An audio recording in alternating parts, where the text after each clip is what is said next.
You're listening to the Cyberwire Network, powered by N2K. Building a portfolio with Fidelity Basket Portfolios is kind of like making a sandwich. It's as simple as picking your stocks and ETFs, sort of like your meats and other toppings, and managing it as one big, juicy investment. Now that's pretty good. Learn more at fidelity.com/baskets. Investing involves risk, including risk of loss. Fidelity Brokerage Services, LLC. Member NYSE SIPC.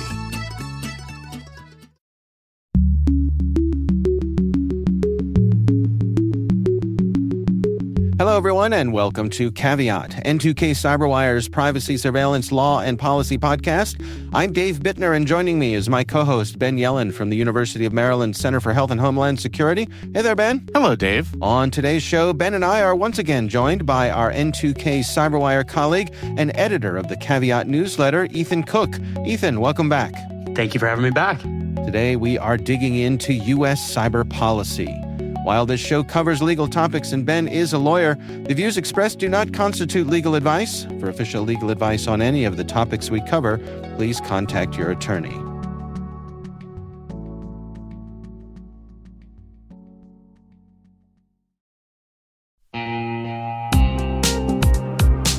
Bad actors don't break in, they log in. Attackers use stolen credentials in nearly 9 out of 10 data breaches. And once inside, they're after one thing: your data. Varonis's AI-powered data security platform secures your data at scale. Across LaaS, SaaS, and hybrid cloud environments, join thousands of organizations who trust Varonis to keep their data safe. Get a free data risk assessment at varonis.com.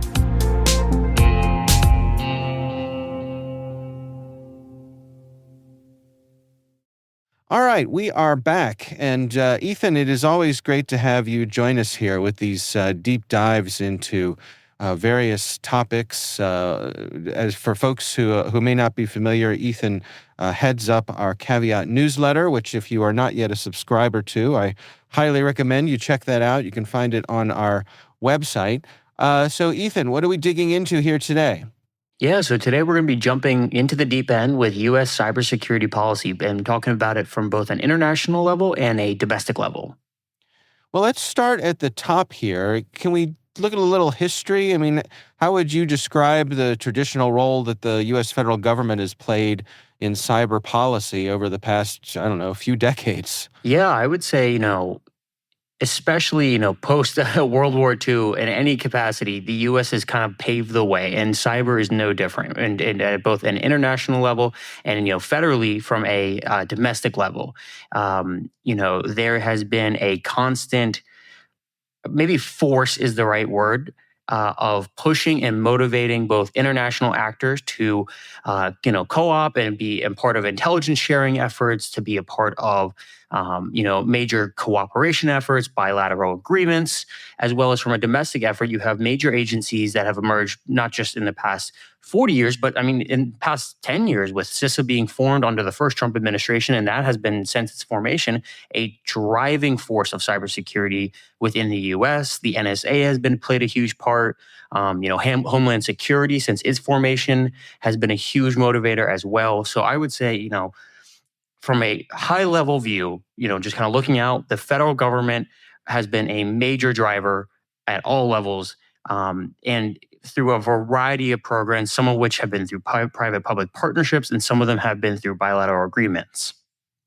Ben, does this all make sense to you? I mean, it strikes me that, the U.S. really has been the global leader when it comes to cyber in general. We started the computer revolution and the internet and all those kinds of things. It seems to me fitting that we would have a leadership role when it comes to these sorts of things. Yeah, go America. We're number one in, or at least for a while, we were number one in cyber. Yeah, we carry on offensive and defensive cyber operations, multiple levels of government. Obviously, that's something, as you mentioned, that the NSA does. Even state and local governments are starting to get more involved in cybersecurity as cyber attacks have impacted state and local governments, agencies, municipalities, et cetera. But the federal government has always played kind of the general role that they play in a bunch of different other realms. So I know we'll talk a little bit about emergency management, but just since that's my world, I kind of see parallels there with what FEMA does with what CISA does, which is kind of evaluating the threat landscape, giving people tools to protect their networks against intrusion, setting kind of broad-based policies. So they're not as in the trenches as state and local governments. You're not going to see federal mandates that a state or local government purchase CrowdStrike or anything. It's high-level guidelines. But those are absolutely critical because really only the federal government has the capacity to have that kind of broad expertise. As much as one can do in the private sector, you kind of have to be the federal government to understand the full threat landscape. When you have the NSA at your disposal and all of our other intelligence agencies and Department of Defense, et cetera. Well, I think it's fair to say that this is a bit of a tumultuous time when it comes to policy government-wide, right? I mean, the Trump administration has come in with a lot of plans and a lot of strategies, and they're making changes that are big and fast, and that leads to cyber as well. The Trump administration has certainly pivoted to a more state-led cybersecurity model. Ethan, what is this national resilience strategy trying to achieve? Yeah, so, when we look at the Trump administration's cyber policy, there's obviously a lot of different levers being pulled, a lot of different momentums and different, adjustments. And all of it, like you said, Dave, is happening incredibly fast. We're not talking a, 2-year plan with a lot of phasing in and out. These are plans that we want to be executing on today. And executing and having tangible results in a couple months. So I think the driving force, as you alluded to, is this national resilience strategy, which was an executive order that was signed just last month, mid-month in March. And it basically is looking to domestically make the U.S. reevaluate its entire federal preparedness and response policies.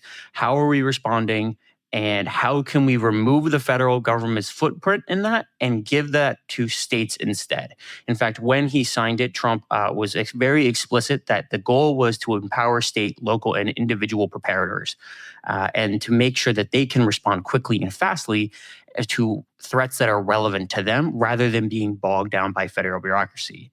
And they're doing a lot of different assessments through this process, ranging from some assessments are going back and reviewing policies that were assigned back in the 80s and 90s, all the way to things that were signed, including just by the Trump administration earlier in his administration just right now. So it is a wide range of things that are being reviewed for effectiveness, and the goal is to reduce the federal footprint. Ben, what do you make of this? I mean, I think, using your comparison with FEMA, and there are, in my mind, when we talk about the states, we talk about the haves and the have-nots. Mississippi may be in a different position to properly defend themselves than California or New York. Does that line of thinking track with what you're seeing? Yeah, it does. I mean, I'll note that this executive order applies broadly across the threat landscape, not just to cybersecurity. So just in my work, I've had to kind of go through it with a fine-tooth comb. It's really hard to know exactly what this is and what it means. It's not just me saying that, but like the International Association of Emergency Managers have looked at this thing and they're like, this could either mean emergency management and threat assessment as a discipline is over in America, or this could be like a minor reshuffling of federal responsibilities. It's so unclear because there are just mixed messages. I mean, at one of the previous cabinet meetings, the Secretary of the Department of Homeland Security, Kristi Noem, said, we're going to end FEMA. And then a couple days later, this executive order came out. And this executive order is more like, let's review our policies and see what will best help state and localities, which is a long way from we're ending FEMA. I think she's been extremely critical of CISA as well. And I don't know if she's explicitly said she wants CISA to cease to exist as it currently does, or if she's kind of implied it. How should I put this? I think this is sort of a placeholder while senior leadership in the administration tries to determine whether to come at this whole apparatus with an axe or with a scalpel.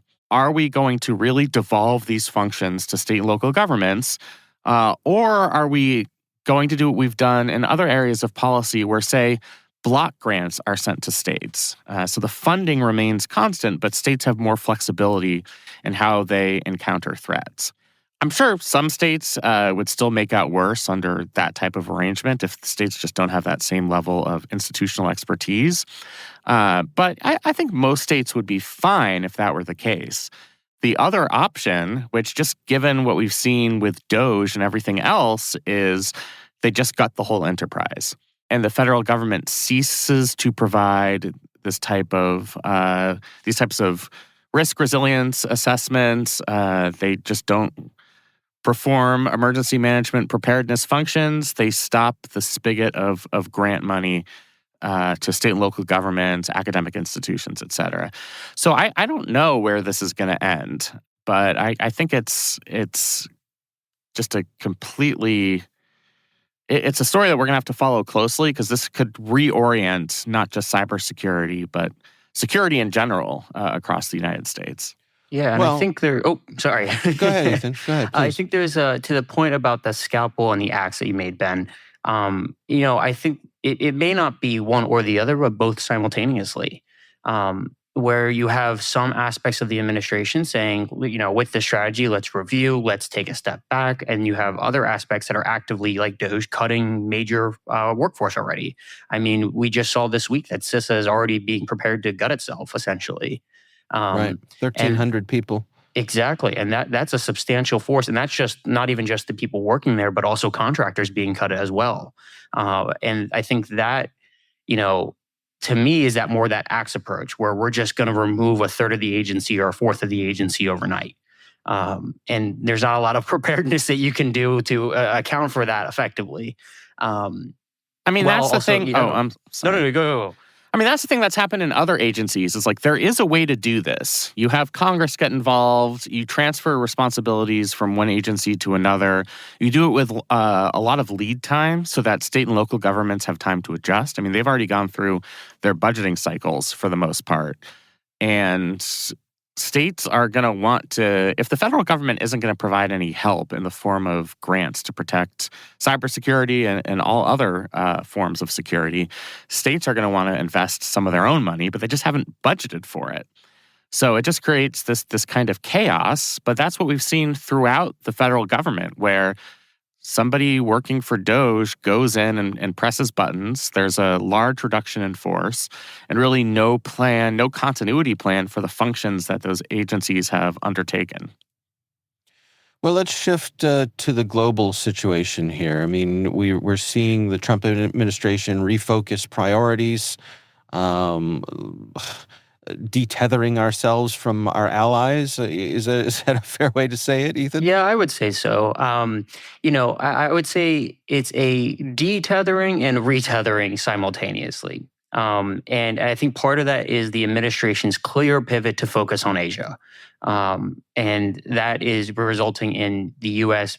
doubling down with its ties with Japan, South Korea, Taiwan, notably, who has always been a hot button issue for China, and really focusing its efforts to not only build those partnerships up from a conventional military strategy, but also Taiwan announced that a part of its QDR that it wants to and plans to hold a lot of tabletop simulations, cybersecurity live fire demonstrations, things like that, to really improve intelligence sharing efforts and kind of reinforce those alliances. And I guess the best way to describe it is replicate what we have seen in Europe for the past 20 years.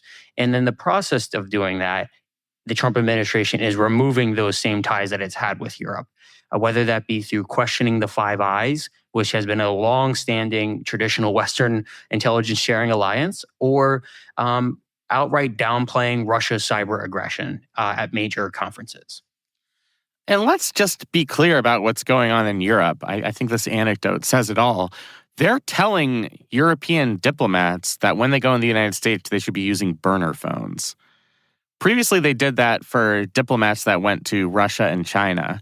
But I think because this relationship, and largely it's because of what's happened with trade, has just kind of gone off the rails between the United States and the European Union, I think that's starting to manifest itself in the cyber world as well. But, as you've said, with the Five Eyes, it's been such a valuable multilateral relationship where we're sharing threats, we're sharing intelligence. These countries are our closest allies. And now all of a sudden, we're talking smack about Canada. Right. 24/7, and we're going to invade Canada and annex Greenland. And I just think it's kind of all part of a piece. It seems odd to me that, there have been rumblings about removing Canada from the Five Eyes alliance, and I can't help thinking to myself, is Canada really the problem child here? Yeah. Right? Yeah. It's a weird one to me. I don't understand, and maybe I don't, I'm not part of the goals, but, that is such a long-standing relationship and it is mutually beneficial for everyone. And it's not just removing Canada. That is you go through that route. It's also, how do the other players of that alliance view that alliance now? If we're willing to remove people from it, how does that change what we share? How we view each other? What do we trust with each other? What do we trust the intelligence we're getting from another person? And it kind of erodes the foundation of the alliance as a whole. Right. Yeah. I mean, if you're one of our allies, and I'll put that in air quotes right now because it seems like everything is fluid, what type of intelligence sharing or how are you dialing in your intelligence sharing, knowing that our administration is friendlier with places like Russia than we used to be? I think those are serious questions. Totally. And are we going to be able to put that cat back in the bag? There is going to come a point, maybe, when Donald Trump will no longer be president, presumably in January of 2029. I think there are certain things that can be reversed easily in a change of administration, but a lack of trust is not one of them. And I don't know what the impact is going to be to the United States on threatening these long-term international relationships. And it's not a partisan thing. It's just, I think we have to reckon with the fact that the relationship has fundamentally changed. Canada's new prime minister has said that we don't have the same alliance with the United States. And the European Union, the head of I believe it was the head of the European Commission, went on record saying, the transatlantic alliance as we knew it is over. So these are not things that you just bring in a new administration. It's sorry about that whole thing for 4 years. Let's try and get the band back together. I don't think it's going to be that easy. Well, and I think a big part of that is because we've demonstrated to the world what's possible, right? In other words, yes, at the end of this Trump administration, let's say the Democrats win and swing back the other way. Well, now we know that 4 years after that, we could swing back to this sort of thing. And so, as you say, what was outside of the range of possibility is happening. Right, and we had partisan switches post-World War II plenty of times, but there was a general understanding among presidents of both parties that, certain things were beyond question. NATO, transatlantic alliances, us being friendly with Canada. Right, right. It's one of those things where I wouldn't have expected this to fundamentally change so quickly, and it's an uncomfortable truth, but I do think it's the truth. We'll be right back.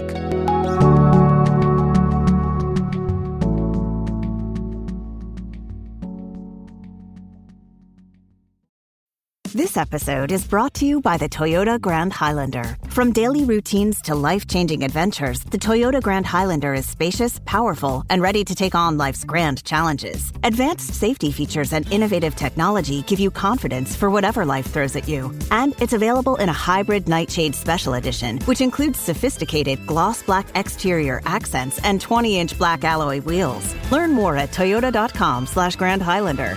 Toyota, let's go places.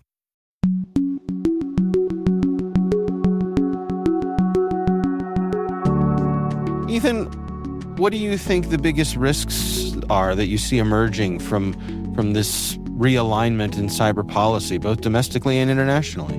Yeah, I think to tackle the domestic side, I think it is how fast this is occurring, and states, Ben alluded to it, not being financially prepared to handle this burden. With how drastic and how fast these reductions are happening at a federal scale, and the specific programs that are being cut. Right, we're not just seeing, we're cutting people. We're also cutting funding to engaging in state and local governments. We're cutting funding for election review security boards. Right, we're cutting funding to. There was a program that CISA ran that involved. It wasn't even about election security per se. It was more so, hey, states can share. It's an intelligence sharing operation across states and to help states bridge that gap. That's been cut. And I think this drastic reduction is going to leave a lot of responsibility in states to figure out and form ties amongst themselves far quicker than they will be able to handle, and certainly financially handle. And that's just going to invite risk. It's going to invite hostile actors to come in and target weak, especially states that are underfunded or cannot pivot as quickly. And will create vulnerabilities that I think will have tangible impacts, sadly, on the average person. And then from a international perspective, I think the dynamic of reducing Europe's faith in the U.S. and traditional Western allies' faith in the U.S. Will be something, to your point, that is almost irreconcilable even with the new administration coming in. That's not something that's just going to magically fix itself. I mean, we had the first Trump administration where there was a lot of signaling that he did not have faith in NATO. And there were some reductions in NATO support and, some efforts that would definitely reduce some faith. But with the Biden reelection, I think that quelled some of the fears. And the fact that we went back, and it's not even been a year, and the efforts that are being taken seem to already have outpaced the first administration as messaging for Trump, is definitely creating some significant lack of faith, both from a security perspective, from a trade perspective, from a reliability perspective. And I think that those things are going to take decades to repair to the full extent, especially if we continue at the pace that we're at. Yeah, and just to add on to that point, Ethan, I think everything you said there is exactly right. When some trade policy is announced that is crazy, to put it colloquially, the stock market reacts. And, you can kind of see the impact in real time. So sometimes the president's been forced to pull back on his trade policies or institute new policies. There is kind of an automatic feedback mechanism. For the problems that we're talking about, there isn't. Let's be honest. Most people are not going to notice that CISA has been eliminated and that grants to state and local governments for cybersecurity preparedness have been gutted. That impacts some of us. It impacts greatly, but for your average median American, it's not something they notice. The average median American might not notice that funding for critical health research on cancer medication, they're not going to notice that funding has been gutted through the NIH. It's still going to have these long-term impacts that might not become evident to us until there is a crisis. I think it's important for us to anticipate that when that crisis happens, this right now is we were sowing the seeds of that crisis by standing down our preparedness mechanisms. Well, let's turn it around. I mean, I could imagine, Ben, that some of our listeners. Oh, they're just so angry with me right now. Saying, there goes old Ben, with his fear-mongering and assuming the worst. There's no guarantee that any of that is going to play out. Let me turn it around and say, are there any signs that this new approach could succeed? And where past efforts have fallen short? Yes, I think it absolutely could succeed in the sense that, certain events are still overall unlikely to happen. If you were investing a lot of money in disease surveillance and preparedness, there's still a good chance that, we're not going to run into the next pandemic, because pandemics only happen, on average, once every 100 years. So you might get lucky. it's possible that this is something like what Elon Musk did with Twitter, where he came in and kind of gutted everything and then rebuilt it piece by piece, which, to give Elon Musk credit, which is not a normal thing for me to do. You struggle with that one. Yeah. Twitter seems to be working fine after they went through that major reorganization. There are still issues with it, obviously. But I think to him, that's kind of the model here is like, let's do away with old assumptions. Just kind of assume at first glance that there's a lot of waste and fraud everywhere. So we'll gut these agencies, and then whatever we need to bring back, we'll bring back. I just think when we're talking about the federal government and confronting some of the threats that are out there, threats that we've all experienced, I think that's charting a dangerous course. It could work out. In the sense that maybe we actually didn't need those resources. And I'm not going to profess to say with 100% certainty that this is going to cause some type of disaster. It just makes me worried about the future is all. Yeah, I think there's an interesting, conversation to be had about, CISA is a weird organization in the sense that it's a baby organization, right? It's only been around for less than a decade. And so by the time it gets spun up and really gets going, it's kind of already being gut in the process. And they have no regulatory authority. Exactly. Yeah. And so, there's this, they kind of, get established by Trump, grown by Biden, and then reduced by Trump. So it's not like they've been around and they've been a long time staple. I think this shift, at least on the domestic front, to empower state and local governments. In theory, the theory behind it is let's cut, to Ben's point, let's cut the federal bureaucracy, the red tape that is slowing down actual security efforts, and allow people at the state and local level to really be able to create systems that protect their state in the best way possible, rather than having to go through some bureaucratic regulatory checklist to make sure that they've hit the marks. And I think that in theory has some soundness to it. There's every infrastructure, every state is different. The private companies that operate a lot of critical infrastructure are different, and blanket applying one state's rules to another state's rules is not a good system. Now, whether that was happening is a different conversation, but I do think that there is some value to saying we need to empower people who are on the ground to actually make the security decisions called. I think where the concerns I know I've alluded to before is not necessarily the theory behind it, it's the speed behind it. Right. And people can come back in a year if the administration has said, we are going to slowly phase some of these programs into being block grants to the states, where they get to decide how to address the unique threats that they face. And we'll still stand up CISA in the meantime until all of this block grant funding is allocated and states go through their budget cycles. I will eat my words, and I'll put on my red hat, and I will give the Trump administration credit. I just don't think that's what's going to happen. We'll see. But it's not the way it's happened with what they've cut in other agencies. It's not like they've taken money out of the CDC and sent a giant check to all the states to say, here, you take on this role in disease surveillance. Now that we've cut $10 billion from CDC, here's $10 billion. Do what you think works in disease surveillance. That's not happening. They're just cutting the $10 billion. So I will believe it when I see it. I promise. I wonder, too,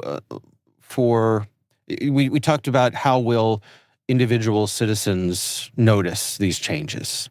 And I wonder if this leads to things like delays in services, waiting longer at your local DMV. There are, I think, legitimate fears of disruptions to Social Security payments, things like that affect people day to day. Maybe not catastrophic, but raise the noise floor, for the frequency and the cadence of the nuisances of day-to-day life, the things that we all kind of roll our eyes about when we're like, oh, I have to go interact with the government, this is going to take forever. Will those things just get a little worse all around? It's possible. It's also possible, though, that let's say we just had this experience where there were really long call wait times on Social Security hotlines. And people got really upset about that. And members of Congress wrote letters to the administration, and they did walk back some of those cuts. I think that's a unique example because that's very public facing. A lot of people need to make calls to the Social Security Administration for one reason or another. It's just less obvious to me that that's going to manifest itself in cybersecurity preparedness or emergency preparedness, for that matter. People who do the day-to-day work are certainly going to notice. Trust me, we already have. But people who aren't involved in it, it just might just completely fly off the radar, where there won't be some type of public uprising and it won't really make it into the halls of Congress. Yeah. Now, one wrinkle that I don't think we've talked about, but I do have a question maybe for two people who have been in this longer than me is, a key role of the federal government has been supporting private businesses with cyber efforts through intelligence sharing, especially for businesses that handle sensitive information, DoD information. They get a lot of support from agencies like the NSA, CISA, et cetera. And with these reductions happening, is that something that is impacting private businesses now? And is that how can a private business really adjust and account for that, especially if they manage, let's say, critical infrastructure? Mm-hmm. Well, I mean, it's an interesting question, isn't it? And I think part of it that I think about is the kind of hybrid approach that we have taken to businesses defending themselves, where if we think about national defense, right, who's in charge of defending our borders? The military, right? We have systems in place to make sure that other people don't come and take our stuff, very simply put. But in cyber, it's more of a hybrid thing. The government does provide support and does provide help, but they're not building the moat to protect the companies. There's a certain amount of protection the companies have to provide for themselves. So does that mean that as the government dials back the amount of support that they give, now it's up to the companies to turn the dial the other direction and they have to invest more individually? Yeah, I think that makes sense. I think that something like information sharing is easier to replicate in private industry. And at least from people I've talked to, I haven't heard that being as much of a concern as some of these devolving the roles of CISA, FEMA, et cetera, to state and local governments. That doesn't mean it's not a concern. I just haven't heard quite as much about it. I don't know about you, Ethan. Yeah, it was an interesting thing that I saw. With part of the scale back has been these public-private partnerships, and I think the biggest thing that I saw and it raised my eyebrows at was the reduction of threat hunting, and being able to actively identify issues and be able to inform people, not just government officials but also private businesses, that there is a new exploit out, there is a new X out, or whatever it is that is looking to target, let's say, fuel industry. So for fuel people, solar winds, et cetera, something along those lines, preventing that next solar winds. Or for, we just had, was Salt Typhoon last year, and avoiding something like that. Obviously, Salt Typhoon happened with the current system. But the question, I think the question I have is this reduction going to result in more Salt Typhoons? More solar winds, because we have less federal threat hunting efforts that have really helped support businesses in avoiding some of these incidents. Yeah, I mean, what's hard is that it's very hard to have any traceability. If we did have another Salt Typhoon tomorrow, I think the natural reaction of people would be like, well, we had one in 2024 and we had one in 2025, and the policy change. So it's clearly not the policy. It's just these are things that are going to happen. And do we have to invest billions of dollars in this? Is it a worthwhile investment? And that's honestly, that is a fair perspective, and I understand it. I just think it does increase the risk in the long term, in my view, of us suffering those types of attacks. Well, let's wrap things up here, and let me do this with a question for each of you. If you were advising policymakers right now as they reshape cyber policy, what sort of things would you advocate for? Let me start with you, Ethan. Yeah, I'll take the domestic side and say ensuring that states, if we're not going to support them from a leadership perspective, ensuring that they have the ability to have funding, especially with this year kind of funding wrapped up, to be able to adjust to threats that they can't foresee coming, sort of like an emergency preparedness with FEMA, but from a cyber perspective. Being able to, and not just from a monetary perspective, but from an expertise perspective, as they approach and account for different issues across the nation. Ben? Well, Ethan took mine, so I'm going to go. I'm going to pivot and go in a different direction. That I think it is totally fair to have skepticism against the European Union on things like trade. It's totally fair to criticize them for not spending enough on defense as they need to be for being part of NATO. I just think it's really important to maintain those alliances. We've built them up over the past 80 years. It's been of great service to us and I think the European Union. And to the extent that despite these other political differences, we can still maintain intelligence sharing and threat assessments and the Five Eyes, I really hope we're able to do that. Yeah. All right. Well, gentlemen, thank you so much for joining us. As always, Ethan Cook is the author of the Caveat newsletter, which you should definitely check out. You can find that on our website. Ethan, thanks so much for joining us this week. Thank you for having me. Always a pleasure.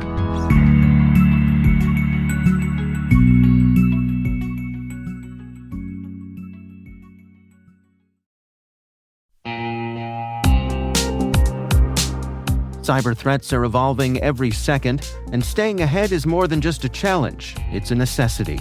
That's why we're thrilled to partner with ThreatLocker, the cybersecurity solution trusted by businesses worldwide. ThreatLocker is a full suite of solutions designed to give you total control, stopping unauthorized applications, securing sensitive data, and ensuring your organization runs smoothly and securely. Visit threatlocker.com today to see how a default deny approach can keep your company safe and compliant.